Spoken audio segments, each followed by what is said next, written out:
Just a few years after going undrafted, Duncan Robinson hasn't just proven NBA scouts wrong, he's also emerged as one of the finest three-point shooters in the world. And his signature shot, his catch-and-shoot three, is among the most dangerous weapons in the NBA.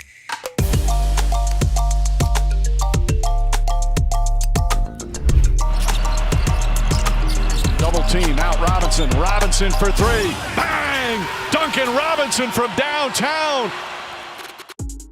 Last season, the Miami Heat came out of nowhere to go all the way to the NBA Finals. Duncan Robinson was one big reason why. His incredible breakout performance from beyond the arc provided Miami with the exact kind of shooting that is so important in the league right now. During the 2019-20 NBA season, Robinson logged what might go down as one of the greatest catch-and-shoot seasons ever. In case you think that's an exaggeration, these are the 5 most accurate catch-and-shoot seasons in three-point shooting history. Not only is that splashy company, Robinson is on top of that list. He truly lit it up from everywhere. He was elite from pretty much the entire arc. Pretty good for an undrafted player who started his college career at Division III Williams College and just 2 years ago was trying to find his way in the G League. It is Duncan Robinson who will fire for three and hits. The top three-point shooter in the NBA G League. I mean, the G League is an incredible opportunity. You know, it's maybe not the glitz and glamour of the NBA, but it's an opportunity to prove yourself and showcase your abilities. It didn't take long for Heat coach Erik Spoelstra to realize that Robinson was one of the most potent threats on his roster, and it's no secret why. The dude can flat out shoot. That's the guy that you want shooting at Duncan Robinson. Now you got a shooter cooking a little bit. After starting only one game in 2018-19, appearing in just 15, and shooting just 35 threes, Robinson started 68 games last season and launched a ridiculous 606 triples. And while Robinson's ability to knock down jumpers gets a lot of headlines, his ability to get those shots in the first place deserves just as much attention. Simply put, the guy is a nightmare off the ball. He's constantly moving, cutting through defenses, and looking for shooting space.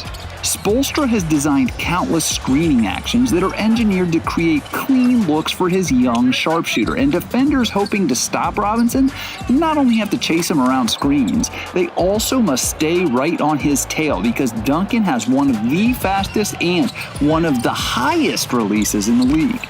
His release is just incredible how quickly he gets it off. One of the most important stats that explains his incredible success is this. He's 6 feet 7 inches tall. His shot is hard to block in part because he's simply taller than Klay Thompson and JJ Redick. Pair that with his tireless off-ball movement and Robinson becomes one of the toughest and most important defensive assignments in the league. When defenders get caught on a screen or just turn their heads to look elsewhere, it's already too late. Robinson's hyper-fast release means he's open when other shooters are not. It only takes fractions of a second for him to turn from a receiver into one of the most dangerous perimeter shooters in the NBA. Even when you think you have prevented a Robinson three, his off-ball savvy proves you wrong. Here, Victor Oladipo does a great job stifling Robinson's three-point try, but the play isn't over. Duncan adjusts and improvises a give-and-go relocation to get a second bite of the apple, and Oladipo can't get back to contest again. Bucket! Robinson's catch-and-shoot mechanics are near perfect from the ground up. From the moment he sets up his base until the moment he releases the shot, his technique is impeccable. I prefer probably catch and shoot. The rhythm and timing is a little bit different, but you can kind of get your base a little bit more prepared when you see the ball coming your way. There was a time when catch-and-shoot specialists were relatively obscure role players. Think about John Paxson and Steve Kerr on Jordan's Bulls teams, or Byron Scott or Danny Ainge in those old-school Lakers-Celtics battles. But those days are gone, folks. This is the three-point era now, and players like Robinson have never been so valuable. It's kind of indicative of the times and the way the game's going, and that, I go games without even thinking of taking a two-pointer. So, if I'd played in a different era, I probably wouldn't be jacking, 10 threes a game. But it's my job on this team, and I take it with pride. The numbers back up that pride. An average Duncan Robinson three-point attempt is a great outcome for Miami. Think about it this way.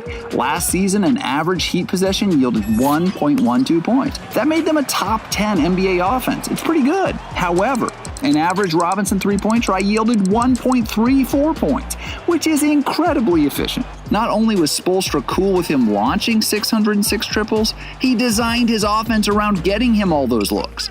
Robinson's numbers are incredible, but just how did he get so good? How did your jumper get so wet? People ask me that all the time. There's no secret sauce.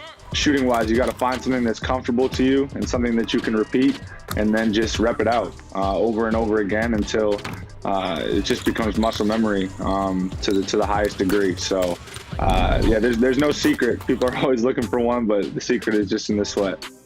All that sweat equity is paying huge dividends in big moments for Miami. Check out this example from Game 6 of last year's Eastern Conference Finals. After Bam Adebayo slips a screen set for Tyler Hero, Robinson's defender Jaylen Brown makes a big mistake. He drifts too far away from Robinson in the corner. Hero sees it, and it's over. The best part is you can hear one of Brown's teammates call him out. Even the Lakers, who had the best defense in the league last year, had trouble with Robinson, especially in Game 5, when Robinson exploded for 7 threes and powered the shorthanded Heat to a 3-point win. Take your eyes off him for a second, you're gonna get beat, like Kentavious Caldwell-Pope does here. Robinson notices KCP's gaze drift off of him, and he slides into a clean shooting zone. Kicks it out, Robinson left wide open, nails the three. Different look, but same result here. KCP collides with Alex Caruso, and that slip-up proves costly. Up top, Robinson puts up a three. It's good! In this one, Robinson starts in the corner with KCP attached to his hip, but then he dances through a gauntlet of human bodies. KCP gets caught up in that traffic, and it's another wide-open look. My favorite example from this game illustrates just how fluid he is.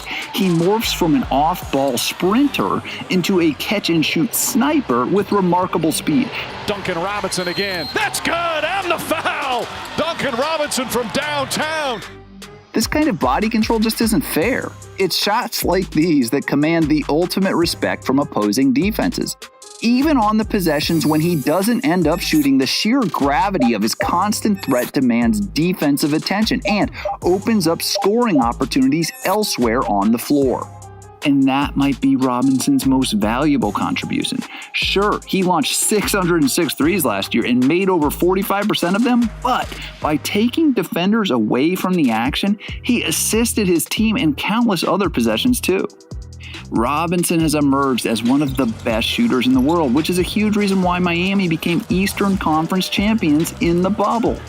Whether he's shooting or just running around, his NBA value far exceeds the expectations of an undrafted player who was a G Leaguer just 2 years ago. Robinson deserves all the credit for his breakout, but his emergence as such a force in the NBA also proves that three-pointers and the players that can sink them are only getting more important in this league.